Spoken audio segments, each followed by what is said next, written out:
David Bohm Seminar Series 1, November 8th, 1987, 11:30 morning session, Oak Grove School, Ojai, California.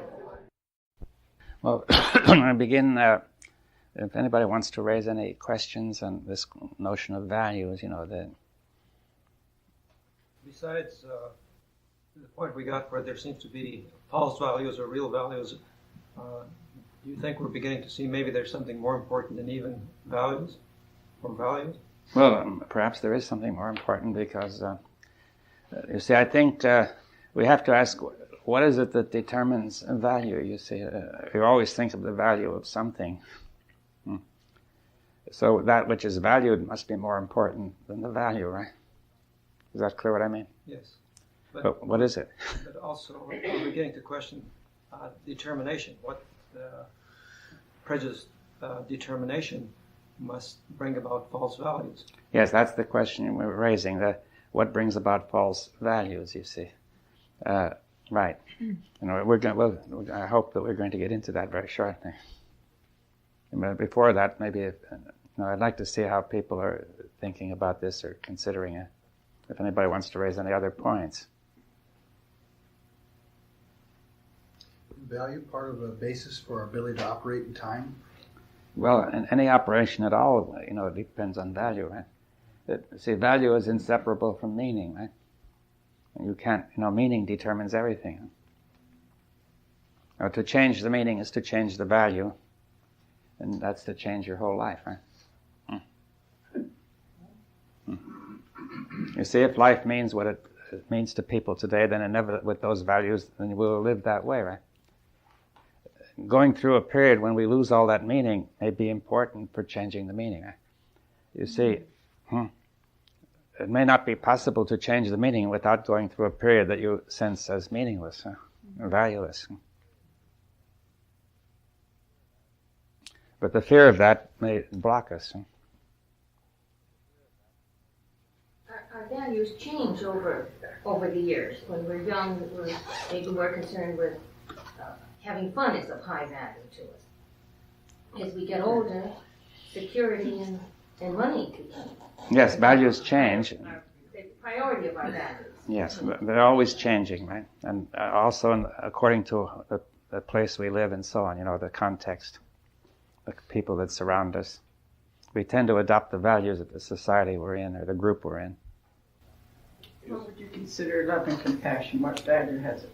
Well, that's you see, in one sense, a very high value, but at the same time, one of the dangers is to try to, if you give high value, to try to achieve it, right? The achievement, the search for achievement. Yeah. You see, in our society, success has a very high value, right? And failure, very low value. But success in a certain sense, right? But say somebody who doesn't succeed is called a loser. You see, you can question those values. You see, one of the points is to become aware of these values, to see what they are and to see what's in them, right? To see if they make sense. It seems to me that when one senses and feels the love and compassion, the ego doesn't seem to be absent, at least in the reception of it. And when you give it, usually, if it has no motive, it appears to have high value. Yes. Well, it depends on what you mean by the word motive. You see, that is, with every purpose, every value may generate a purpose, right? Which can be called a motive. But not all purpose. Unfortunately, we tend to use motive, or fortunately or unfortunately, we tend to use motive in a very disparaging way, right? That's the way the meaning of the word has gone, like the motive for the crime. Now, motive is what moves you, you see, but the word has gotten a very special meaning, which is limited. But you cannot say everything that moves you is wrong. It's a false value. You see, there may be something that moves you which has a true value, but it is a value that moves you. It's the value that moves you? Yeah. Not the love and compassion? Yes, that will move you too, but there's a value which is in it, right? I didn't know it had value. No, not that it had value, but you see, if you're going to do anything, there must be some value, you see. See, whatever you do depends on the value which you feel to be in it. You know. The I is acting, is what you're saying. Well, even not, you see, if you're going to do anything with a purpose, then there must be some sense of value in it, right? Suppose you do it without a purpose, All right. which sometimes happens. You may, yes, but you see, is there some sense of meaning behind it nevertheless? You know, doesn't it mean something? A reward or to get something. Well, that would be one meaning, but Is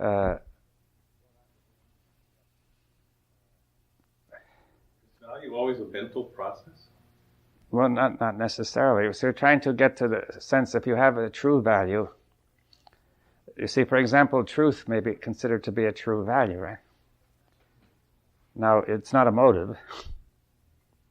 That's what I thought love was. Yeah, how but you value truth becomes the motive. What? But how you value truth. Truth itself is not, but how you value it, in other words. Well, you may give it a false value, you see, but Yeah. truth itself is a value in the sense that we naturally give high value to truth, and in fact, we should give it a supreme value, right? If it were properly done. That is, now, you see, truth, love, and intelligence cannot be separated. You see, if you say there's love, but it's not true, then that has no meaning. Or if you say it's unintelligent, it also has no meaning, right? If you say love directed unintelligently would, do harm, right? But its aim is not to do harm at all, right? Now, therefore, all these things, you see, they're all so closely interpenetrating that we can't analyze it. Right? That there's something which we could call true value, or which involves all of that, right? See, if you had truth without love, it would be false, right?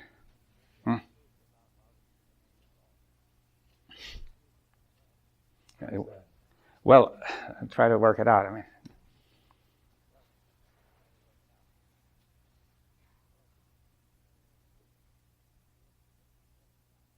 what would be the point of it? I mean, suppose somebody's, say, it depends on what you think, you see, but what would be an example of it? I mean, how would it be possible? Truth without love? Yeah. I mean, not merely correctness. Let me make a distinction of what is correct and what is true, right? A statement may be correct or incorrect, factual or not. But truth, I say, has to do with something much deeper, which includes the straightness, honesty of intention, and so on, as well as faithful to that which is a true, correct perception, right? And it involves the whole of your being, therefore. Now, somebody could make a correct statement, this is a flower, but we wouldn't call that truth, right?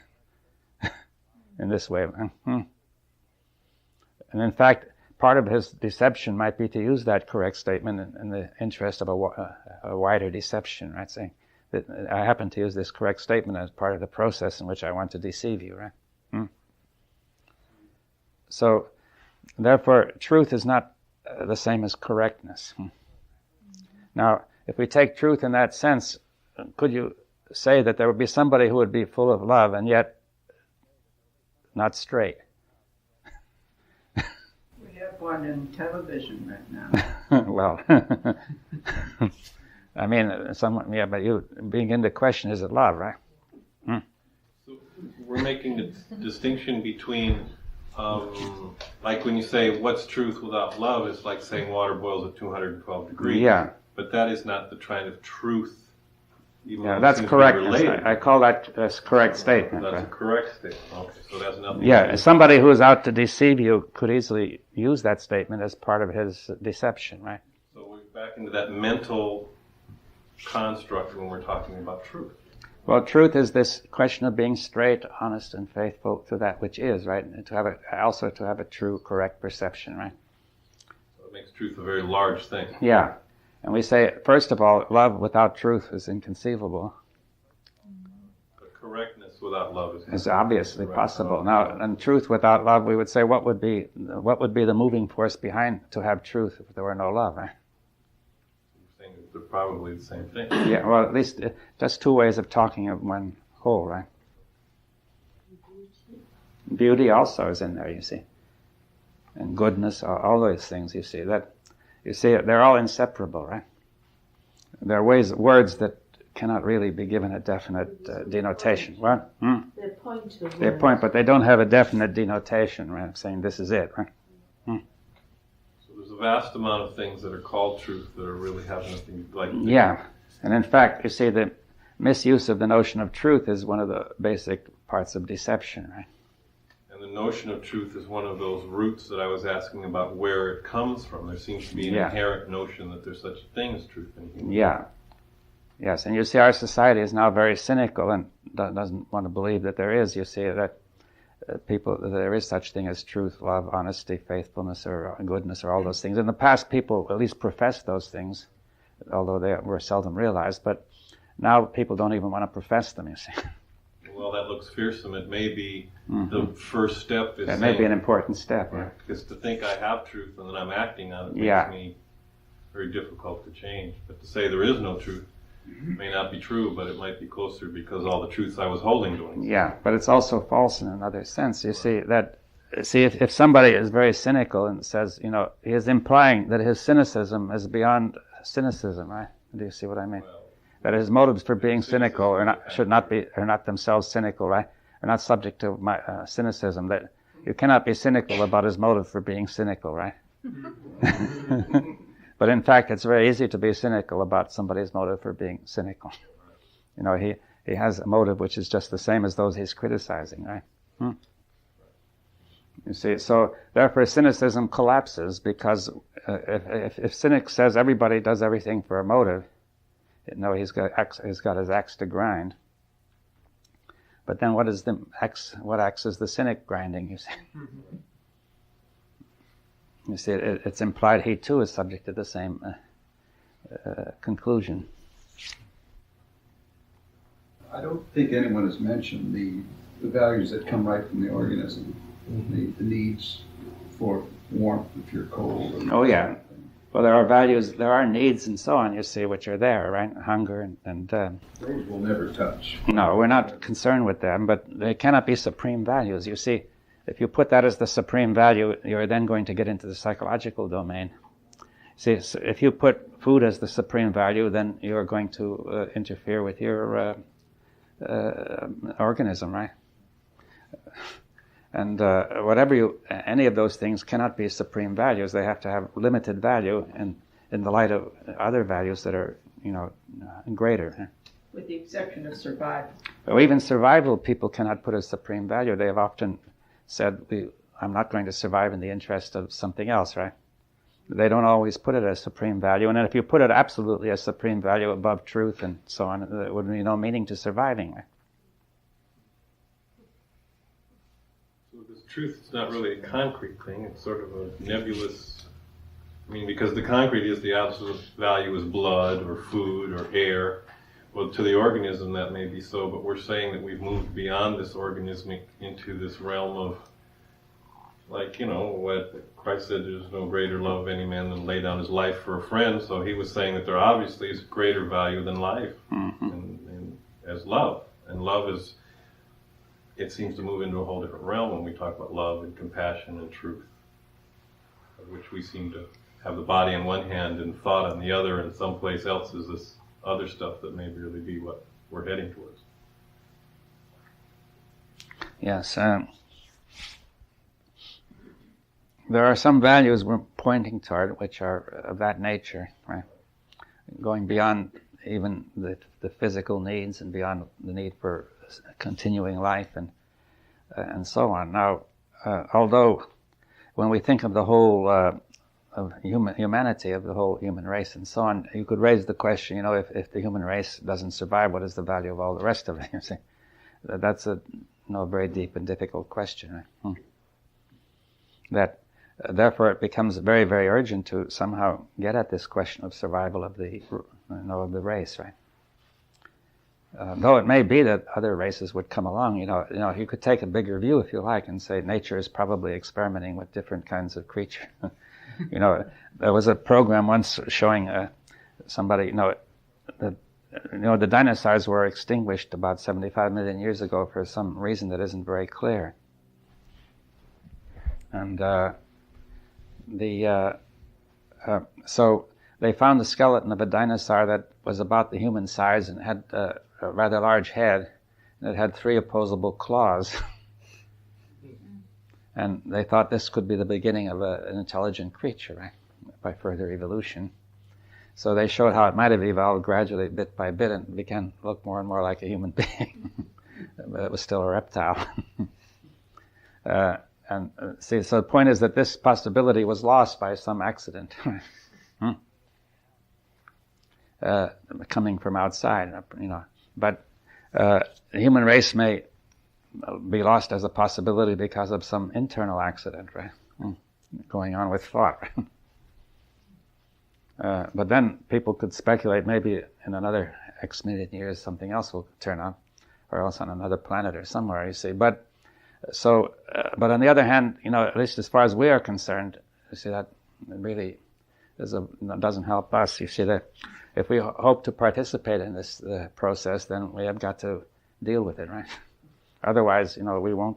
We'll go, right? And you could raise the question. What? We are an endangered species. Yeah, but we're endangering all the other species at the same time, you see. And there may be other planets and so on, probably are, but at least what's here is endangered, right? Well, so at some point, man must have, some ancient time, man must have reached a point where he could not find meaning sufficient that he valued, and therefore created the notion of a heaven beyond this life. Yes, well, obviously life became rather miserable under certain, as civilization developed, and people then imagined a better life, afterwards, and so on. But the meaning of this was sometime beyond. Yeah. Yes, and in fact, you see, even if it comes to the Christian religion, the original idea was the kingdom of heaven was going to be here, just a matter of being brought about rather shortly. Mm-hmm. And then when it didn't come, obviously they wouldn't have even thought about it unless they'd been pretty miserable. Mm-hmm. And when it didn't come, they were left with their misery, and then they had to invent the idea, well, it's not going to be here, it's going to be up there, right? And and that way they could have a fantasy which would alleviate the misery, right? And control the people. Well, other people, but you couldn't have that control unless there were the first value, the appeal that misery is alleviated, right? Mm-hmm. So we shouldn't primarily focus on the exploiters, but primarily on why people want to be exploited. Mm-hmm. Could the up there possibly be here and now? Yes, well, that was the original meaning of this religion, that it was either the kingdom of heaven is within, it is here and now, or since it doesn't seem to be here, it will be here shortly. And then when it didn't come, it's got to go up there, right? I'm thinking of this beyond thought. Yeah, well, that's right, but that may be what was the idea then, too. So it's a web again. Yeah. You see, that was probably, if the ordinary way of thinking stopped, you see, and become as little children and so on, maybe that would be the kingdom of heaven. You see, people have probably had this intuition from time to time over the whole of history or beyond, right? And people have had misery, which pushed them into it, right? That, you see, civilization never produced happiness, you see, or seldom, if ever, right? And if you go back to the Stone Age, well, life was simpler, at least. You see, there were 20 to 40 people who knew each other. They could sit in a circle and talk, and, it was fairly easygoing. They were fairly free. I knew an anthropologist who said that he worked among the North American Indians, and he said, you could think almost anything you liked, and nobody cared as long as you didn't make a nuisance of yourself. But say, as civilization developed, it became necessary to force people to think in certain ways because they were afraid society would be threatened if you thought in another way, right? So and you see, then came. There was not a great deal of war because weapons were very limited, and in fact, among the hunter-gatherer groups, people shared the hunt, shared all the results of the hunt. And so on. You see, all the problems came later when you went to agriculture. You see, now people are wondering why human beings ever went from hunter-gatherer to agriculture. You see, there's some evidence they may have known about how to plant plants for quite a long time, but didn't want to do it very much. And it's clear why not, because if you can get your food by hunting and gathering, it's much more interesting than to this backbreaking work of planting and plowing and, work for 6 months, and then maybe it'll all be destroyed by insects or flood or gophers or whatever. See, no intelligent person would, at that point, would have chosen agriculture.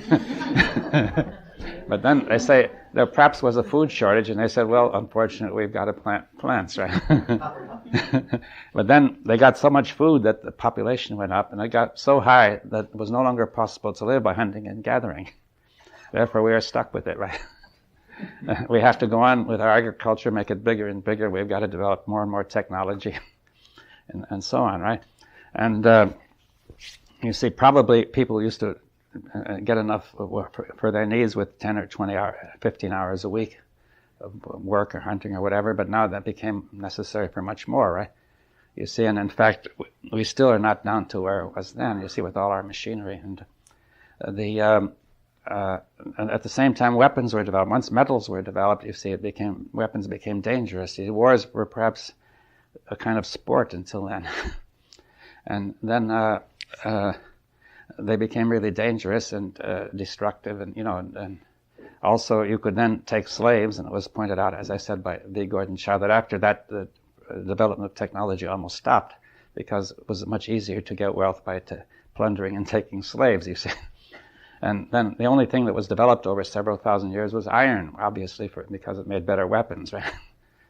And the other aspects of technology developed by accident, you see, that are very little. And you see that the very big cities and countries developed where you had to have tremendous authority. You had to have police to force people to obey the authority. You had to have armies to protect it. You had other armies fighting, and you had to go into a whole business, and it got more and more miserable. You see that as every one of these civilizations decayed, you see, from within, right? Like the Greeks, the Romans, and so on, and it really it's not clear that this whole thing has produced any greater happiness, right? No, but through it all we can see how the changing values, can't we? The value of acquisitiveness in the food field and so on. Yeah, you had to have more acquisitiveness once you had agriculture, you see, and you had to acquire wealth and minerals and weapons and, gold and... But there's another thing that developed at the same time, and that was art and music. Yeah. We wouldn't have had any of those things. Well, there was already art and music among the most primitive people. You see, 40,000 years ago, there was art on the caves, which is not bad, and to put it mildly. And also, even the Bushmen, they do art. They do it with either paints that wear off, or in Australia, they do it in the sand, as they don't accumulate it, right? Yeah. Well, in the Mogollon and in the Pueblo around Chaco, they were agricultural. What's that? And the American Indians in the Pueblos around Chaco and the Mogollon down in Arizona, they were agricultural and raised, the corn, beans, and squash. And basically, it was the drought that drove them out, and they seemed to live in harmony with their environment. It seems to be the white man that has developed technology that destroyed their life. It's not entirely that. You see, there were North American Indians in the hunter-gatherer stage, and there were these others who were in the agriculture stage. But if you go down further south, you get the Aztecs and people like that who were really had some very nasty customs, and they were very military, and conquered, and they took their prisoners and massacred them on large scale as sacrifices and so on. They did a lot of unpleasant things, and you see, I don't think the white man has the unique credit for being nasty. Wasn't it just the Aztec? The others, the Mayan, and those weren't quite... Well, they weren't as bad, but I'm sure they had some, that the Aztecs didn't just invent it out of nothing, you see. They just developed it further, that even who were the Indians in South America, in the Andes, the Incas, well, they had a priesthood running it. And there were some very nice things about it, but then probably there were other things that weren't so good. And it couldn't have. It must have had problems. You see, to run a state which was so large. They had to have some kind of authority which was arbitrary, and they had to have fear. You see, once you get to a group of about over 40, you are bound you're going to have hierarchy and authority and things like that. It's common to all mankind. I think it's a general tendency, yeah. But on the other hand, the Mayas also had their types of seminars and rituals, and they used to gather to study the stars, and they had sessions and discussions, and there's one book, the Popol Vuh, where they really question, how would I put it, the beyond thought movements of man. I think in this whole process, there were always people who could see that this was not enough, The ordinary person would say, okay, that's the way life is, right? But the popular values was something beyond that. That's right. You see, one of these anthropologists who studied the North American Indians, he said that you have about 10% of the people who are either philosophically inclined or, there may be shamans or, they have various interests beyond the ordinary. And then 90% are the ordinary people who just are busy with everyday life. They pay no attention to the remaining 10% until some trouble occurs, and then they go to those 10% to get help. And then when the emergency is over, they forget about it, you see. And we said that the percentage is much the same in our own society. So that's the way it goes, that 90% of the people are very oriented toward the problems of everyday life and saying, that concerns us, that fills our minds, right? Now then 10% somehow are not satisfied with that and begin to look in other directions.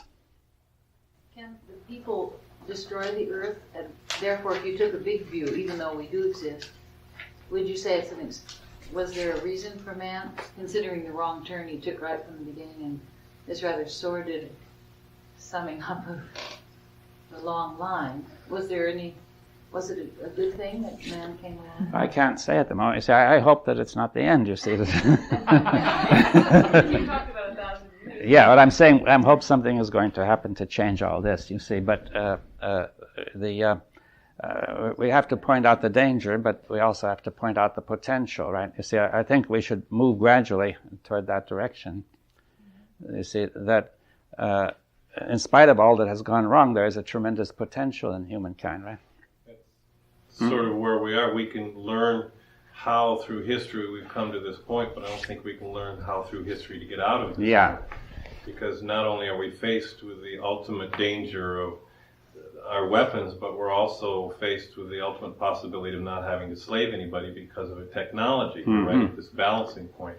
Yes, that's a key point that, you see, if you go back to the ancient Greeks, they justified slavery by saying you would never have any culture at all without slavery. Everybody would just have to do back-breaking work most of the day. And where would you be, you see? Now, there's no art, no science, no philosophy, no this or that, right? And then I think, it may have been Aristotle, if I can remember correctly, who said that if there was something, these tasks would just do themselves, we wouldn't need slaves, you see. But you see, it turned out that that's what we're developing, these machines, right? And you see, also the Greeks even knew about machinery. They invented a small steam engine, as you know, worked by jets, reactive jets. And but they regarded it as a toy. And you see, one of the objections to it was this, that it was not only not necessary, but what would the slaves do if you had these machines? Become slaves to the machine. So that shows the way our values get turned around, right? That originally the slaves were put there to, do things because we didn't want to be occupied all the time. Then later it became a value. Just continuing the present setup becomes one of the values, right? Saying we cannot risk upsetting the present structure, and therefore, if the slaves have got to be occupied, you see. Now so it goes around like that. That you can see it. See, we take a broad view of history or a long view of history and say this is not a new problem. The human race has been in it, and the tendency is there in the animal toward violence, right? That in the chimpanzee, and as violence which is mixed with thought, right, which is maintained by thought. And by thinking of how evil or bad the other side is, or something like that, or how good it would be to take away the things he's got and have them for yourself, and so on, right? And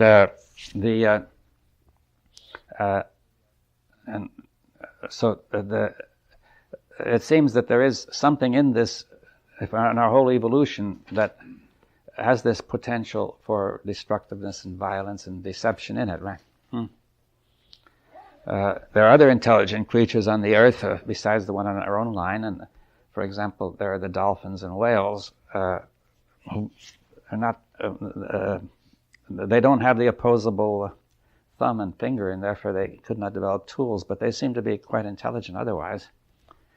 And if the question is whether,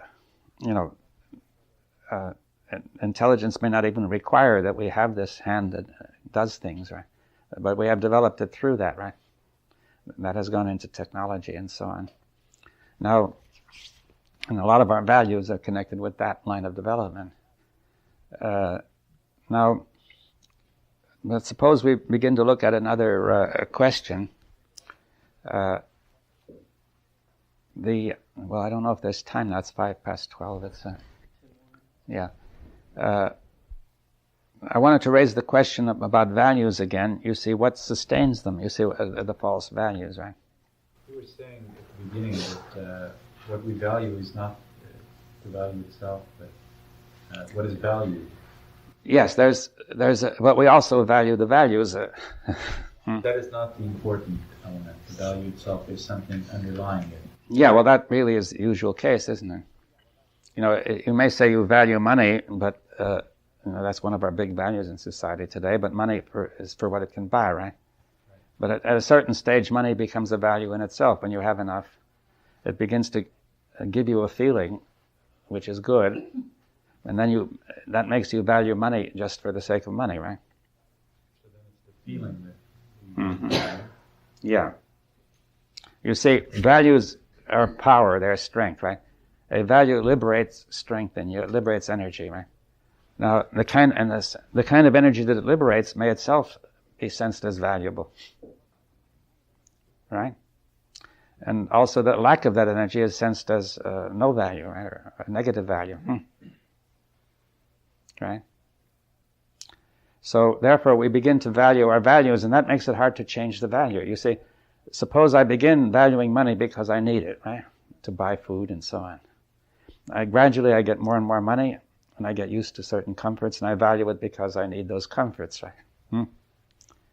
Then I get still more money, more than I can possibly spend, but I still value it because now it gives me a sense of power and strength, and when I think of all that money, it feels good inside, right? If I think of losing it, it feels very bad. See, if the stock market is high, I say, look, I have X million, $100 million. It feels good. Now the stock market has dropped and I've lost a third of it. See, it's almost like losing a third of myself. So because that feeling of strength and power, that sense of being me, being something which is powerful and strong and good, comes from possessing that, and thinking I possess that money, right? But it needn't be money, obviously. I may possess a jewel of great beauty, you see, saying, this has tremendous value.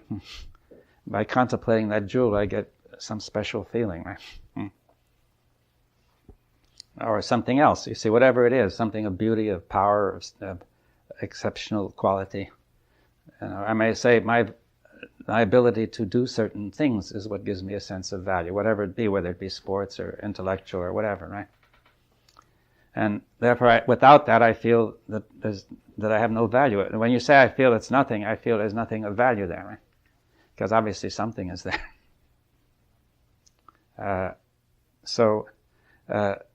Therefore, we begin. That leads us to value values, right? That sort of gets into a slippery slope, right? It's where self-deception comes in. That's part of self-deception. You see, if you value the value, then you cannot change the value. You must deceive. You see, suppose you value there's a sense of value in belonging to the community and, and thinking we're doing something great and so on. So that feels good.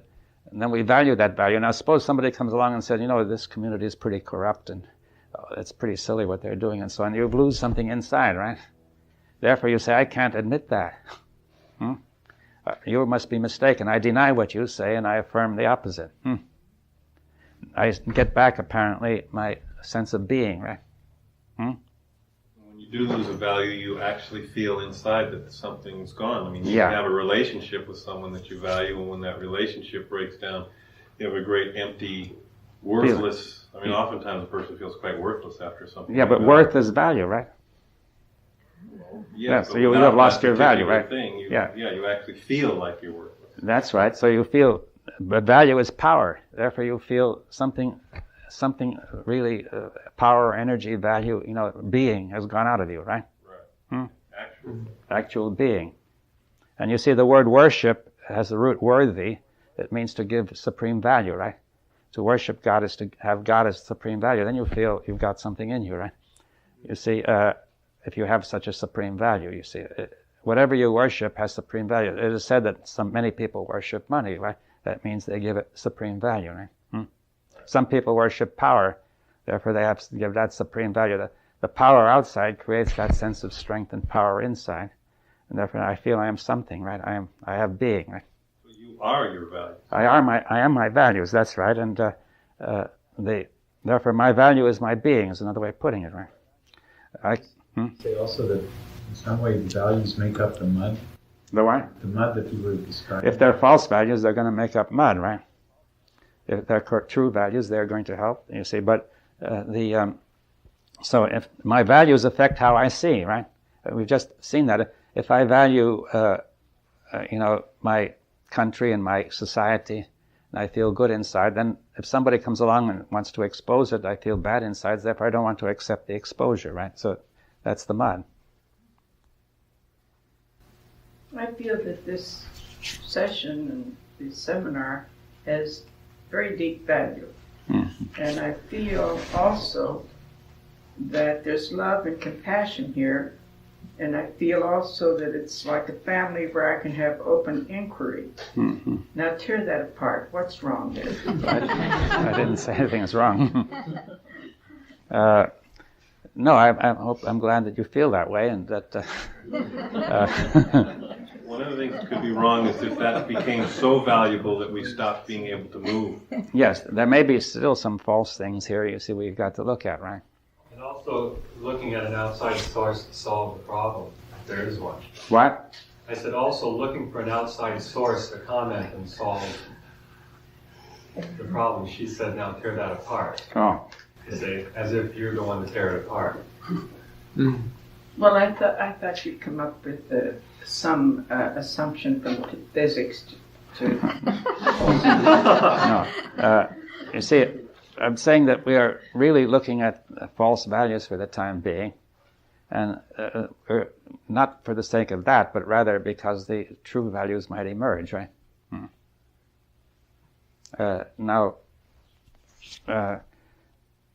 And the point is that true value means true meaning and true being, right? Meaning and value are being. That is, you cannot say that I have certain meaning to life, and besides that I'm something else. That is, what life means to you is what you are, right? Everything happens inside and outside will go according to that meaning. Yeah, so what you're doing is what you are, because what you're doing reflects your values. Yeah. That's right. Your purpose is your value, and your purpose determines what you do, right? Well, then maybe the question could come, but why isn't there more happiness or inner content? If I think we are what we are, there's no question about it, but we seem to be most unhappy, discontented. Maybe we have a false value about what happiness really is. Maybe.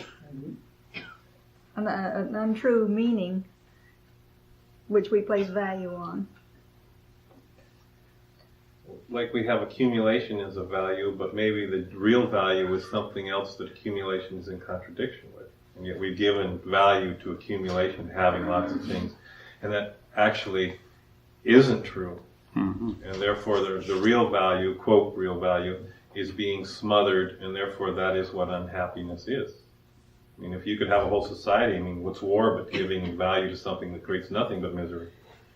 And to say, why can't we be happy while we have war would be sort of a contradiction in terms. Or maybe, why can't we be happy while we're so acquisitive and so separative and so lonely? Those may be impossible. I mean, we're unhappy because we are unhappy. We're unhappy because of what we're doing. What we're doing is because of what we value, and what we value, I mean, does that make it? Yeah. Well, So it's seems sort of strange to have to live with a discontent, and maybe it's a divine discontent, I don't know. well, if one was discontented, maybe that would be divine discontent. But to be unhappy is not necessarily discontent. Unhappy means you're just not getting what you want. Being discontented is to be open to some kind of deep I think certainty. it's a better word than happy. I think it has to do with content. Right. Well, those are probably Peace of two mind, totally or different. whatever you want to call it. Yeah, well, the people, well, not possible to have peace of mind if your values are false and contradictory. Right. You see that you'll be driven in all sorts of directions, and inside and outside, and so I think we're approaching the end of this period. That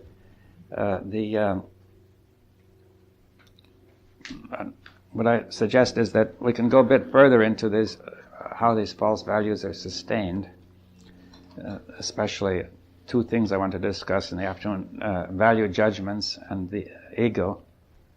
You know, the self, the structure of the self-image as the source of false values, right?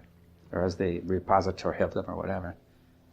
And then, if we get that, we go through that fairly carefully, then maybe we can begin to look, before this whole meeting ends, at what might be the true values, or at least begin to try to sort of discern their outlines, or some vague sense of them anyway.